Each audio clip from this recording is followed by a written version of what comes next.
Assalamu alaikum. What's going on? This is Rashid from Rashid's Accounting. তো সবাই কেমন আছো? আশা করি ভালো আছো, নিরাপদে আছো। তো আজকে হচ্ছে আমরা প্রিন্সিপাল অফ অ্যাকাউন্টিং এর অ্যাডজাস্টিং এন্ট্রি চ্যাপ্টারের 4 নম্বর ক্লাসটা দিচ্ছি। তো গত ক্লাসে আমরা একটা অঙ্ক সমাধান করেছিলাম। তো আজকে আমরা হচ্ছে আর একটা অঙ্ক সমাধান করব। তো আজকে যে অঙ্কটা সমাধান করব এটা হচ্ছে ন্যাশনাল ইউনিভার্সিটি 2017 সালে আসছে কোশ্চেনটা। এই কোশ্চেনটা আমরা সমাধান করব। তো তোমাদের কাছে কোশ্চেনটা থাকলে তোমরা সামনে রেখে কোশ্চেনটা ভিডিওটা দেখবা, আর যদি না থাকে আমি প্রশ্নটা তুলে ফেসবুক গ্রুপে দিয়ে দিব, এখান থেকে তোমরা কালেক্ট করে নিবা। আমরা অঙ্কটা শুরু করতেছি। তো আমরা জানি অঙ্কের শুরুতে দুইটা ইনফরমেশন জানতে হয়। এক নম্বর হচ্ছে অঙ্কটা কত মাসের এবং শেষ কোন মাসে। তো অঙ্কটা আমরা দেখতে পাচ্ছি Mahmud companies trial balance of May 2016 is given value. Trial balance May 31, 2016। That means অঙ্কটা হচ্ছে আমাদের এক মাসের অঙ্ক এবং শেষ হচ্ছে মে মাসেই। তো আমরা দুইটা ইনফরমেশন পেয়ে গেলাম। তো এখন আমাদের এই অঙ্কটা থেকে অ্যাডজাস্টিং এন্ট্রি এবং হচ্ছে রিভার্সিং এন্ট্রি করার কথা বলছে। তো আমি অঙ্কটা সমাধান করতেছি। এখানে আমি ঘর করতেছি না, তোমরা ঘর করে করবা আর কি। তো এটা হচ্ছে ন্যাশনাল ইউনিভার্সিটি অ্যাকাউন্টিং এ 2017 কোশ্চেনটা এটা। তো এখানে আমাদের একে শুরুতে আছে সাপ্লাইজ অন হ্যান্ড 2400। তো আমরা জানি সমন্বয় দেখে দুইটা এন্ট্রি সমাধান করা যায়, খরচ বকেয়া, আয় বকেয়া এবং ডেপ্রিসিয়েশন। তো এই দুইটার মধ্যে পড়ে নাই, এই দুইটা ছাড়া বাকি যত এন্ট্রি আছে ওইগুলা রেয়ামিল দেখে সমাধান করতে হয়। তো এটা আমরা রেয়ামিল দেখে সমাধান করতে হবে বিকজ অফ ওই দুইটা এন্ট্রির মধ্যে পড়ে নাই। তো রেয়ামিলে হচ্ছে সাপ্লাইজ দেওয়া আছে, তো শুধু সাপ্লাইজ এটা দিয়ে সম্পদ বোঝায়। তো আমরা জানি রেয়ামিল দেখে যখন আমরা অঙ্ক সমাধান করব, সম্পদ হিসাবে দেখালে আমরা হচ্ছে খরচ হিসাবে দেখাবো। তাহলে আমরা খরচ হিসাবে দেখাইলে খরচ ডেবিট করতে হবে বিকজ অফ খরচ ডেবিট ব্যালেন্স। তো আমরা অঙ্ক সমাধান করতেছি supplies expense debit, supplies credit. আচ্ছা, তো অঙ্কটা সমাধান হয়ে গেল। তো এখন হচ্ছে আমাদের টাকা বের করতে হবে। তো আমরা গত ক্লাসে বলেছি টাকা বের করার নিয়ম হচ্ছে আমরা রেয়ামিলে দেখবো কি হিসাবে দেখিয়েছে। তো রেয়ামিলে হচ্ছে সম্পদ হিসাবে দেখিয়েছে। এখন হচ্ছে সমন্বয় দেখতে হবে। তো সাপ্লাইজ অন হ্যান্ড বলছে, তো অন হ্যান্ড ওয়ার্ডটা দিয়ে সম্পদ বোঝায়, তার মানে মিলে গেছে। রেয়ামিলেও সম্পদ হিসাবে দেখিয়েছে, সমন্বয়ও সম্পদ হিসাবে দেখিয়েছে।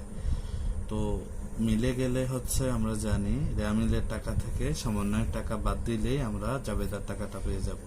তো হচ্ছে রেয়ামিলে হচ্ছে 8000 টাকা আর সমন্বয় হচ্ছে 2400। তো 8000 থেকে 2400 বাদ দিলে হচ্ছে হয় আমাদের 5600। আর যদি অর্থ না মিলতো তাইলে কিন্তু আমরা সমন্বয়ের টাকাই লিখতাম। 2 নম্বরে হচ্ছে ইউটিলিটি বিল অফ টাকা 2000 ইজ আনপেইড। তো এখানে কিওয়ার্ড হচ্ছে আনপেইড। আনপেইড মানে হচ্ছে বকেয়া। তো আমরা জানি বকেয়া দুই ধরনের, খরচ বকেয়া এবং আয় বকেয়া। তো ইউটিলিটি এটা হচ্ছে আমাদের খরচ বকেয়া, ঠিক আছে। তো খরচ বকেয়ার জাবেদা হচ্ছে এক্সপেন্স ডেবিট পেয়েবল ক্রেডিট, আর এটার সাথে আমরা খরচের নামটা লিখে দিব।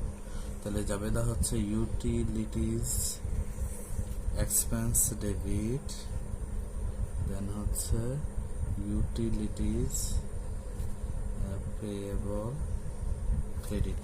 তো এখানে টাকা দেয়া আছে 2000, এটা হচ্ছে 2000।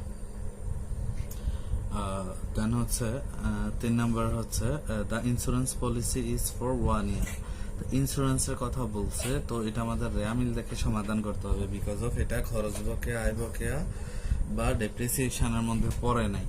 তো এই জন্য এটা আমাদের রেয়ামিল দেখে সমাধান করতে হবে। তো রেয়ামিলে দেয়া আছে প্রিপেইড ইন্স্যুরেন্স। তো আমরা জানি প্রিপেইড দিয়ে সম্পদ বোঝায়। তো রেয়ামিলে সম্পদ হিসাবে দেখালে আমরা হচ্ছে খরচ হিসাবে দেখাবো। তাইলে আমরা জাবেদাটা করতেছি ইন্স্যুরেন্স এক্সপেন্স ডেবিট, এন্ড হচ্ছে প্রিপেইড ইন্স্যুরেন্স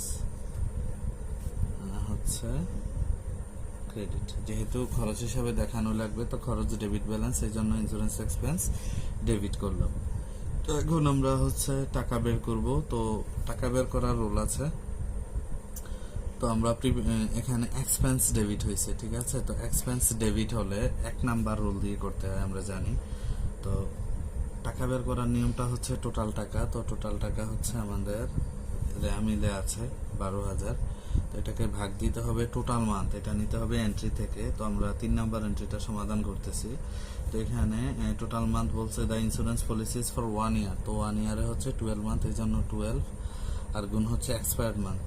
অঙ্ক যদি 1 মাসের হয়, অঙ্কটা 1 মাসের হইলে আমরা সবসময় এক্সপায়ার্ড মান্থ আর গুণে বের করতে হবে না, আমরা একই দিয়ে দিব। এটা হচ্ছে 1000 টাকা হয়, এটা ক্যালকুলেশন করলে হচ্ছে আমাদের 1000 টাকা। দেন হচ্ছে 4 নাম্বার বলছে টাকা 10,000 unearned revenue has been earned. তো আনআর্নড রেভিনিউ এটা আমরা রেয়ামিল দেখে সমাধান করতে পারি। তো এখানে আনআর্নড দিয়ে হচ্ছে আমাদের আনআর্নড দিয়ে দায় বোঝায়। তো এটা আমি কুইক টিপসে অবশ্য লিখে দিয়েছিলাম, যদি আনআর্নড রেভিনিউ আর্নড থাকে তাহলে আনআর্নড ডেবিট হয়। তো আমরা এভাবে করে ফেলি। তো আনআর্নড রেভিনিউ ডেবিট হয় আনআর্নড রেভিনিউ আর্নড হলে, আর হচ্ছে কিছু না থাকলে আমরা হচ্ছে সার্ভিস রেভিনিউ ক্রেডিট করব। অথবা রেয়ামিল দেখেও করতে পারি। রেয়ামিলে আনআর্নড রেভিনিউ আনআর্নড দিয়ে দায় বোঝায়, দায় হিসাবে দেখাইছে, তাহলে আমরা হচ্ছে আয় হিসাবে দেখাবো। তো আয় হিসাবে দেখালে আয় যেহেতু ক্রেডিট ব্যালেন্স, দ্যাট মিনস আয়টাকে ক্রেডিট হিসাবে দেখানো লাগবে। আর কুইক টিপসে তো আমি বলেই দিয়েছি, আনআর্নড রেভিনিউ আর্ন থাকলে আনআর্নড ডেবিট হবে এবং সার্ভিস রেভিনিউ ক্রেডিট হবে। এটা এক্ষেত্রে টাকা যা আছে, আর্ন থাকলে টাকা যা আছে তাই হবে। তো এখানে আর্নড 10,000, আর্ন থাকলে টাকা যা আছে তাই হয়। অথবা এটা আমরা অর্থ করেও টাকা বের করতে পারি। রেয়ামিলে আনআর্নড হিসাবে আনআর্নড দিয়ে দায় বোঝায়, সমন্বয় আনআর্নড দিয়ে দায় বোঝায়, অর্থ মিলে গেছে। অর্থ মিলে গেলে রেয়ামিলের টাকা থেকে সমন্বয় টাকা বাদ দিতে হয়। সরি, এটা এইভাবে না, এটা হচ্ছে আর্ন থাকলে আমরা যা আছে তাই দেখাবো। 5 নম্বর হচ্ছে স্যালারি অফ টাকা 8,000 আর অ্যাক্রুড। তো অ্যাক্রুড এটা হচ্ছে এখানে কিওয়ার্ড। তো অ্যাক্রুড দিয়ে হচ্ছে আমাদের বকেয়া বোঝায়। তো বকেয়া আমরা জানি 2 ধরনের, খরচ বকেয়া এবং আয় বকেয়া। তো স্যালারিজ এটা প্রতিষ্ঠানের জন্য খরচ, কর্মচারীদের বেতন দিতে হয়, তো এটা খরচ।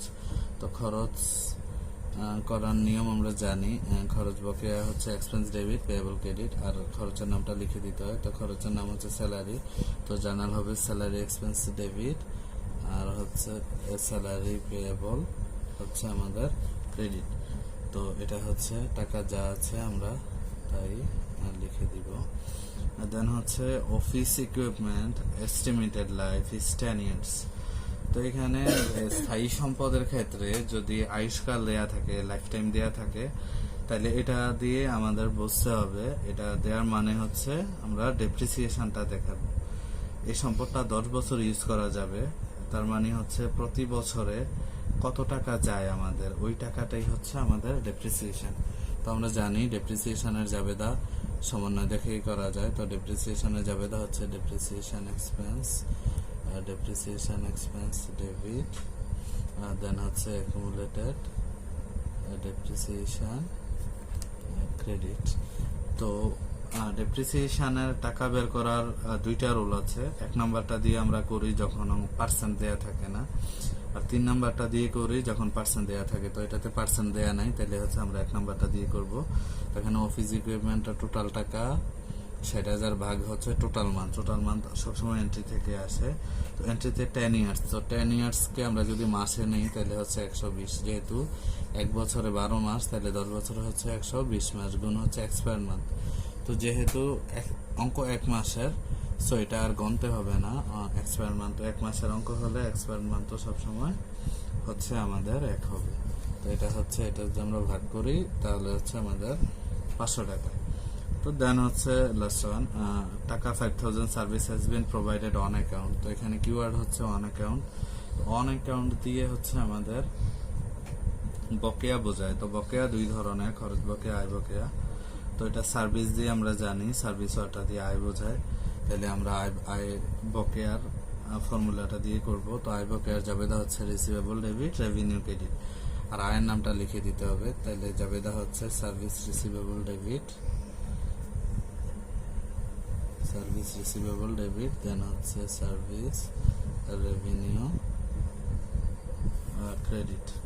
তো এটা হচ্ছে আমাদের টাকা যা আছে তাই 5000।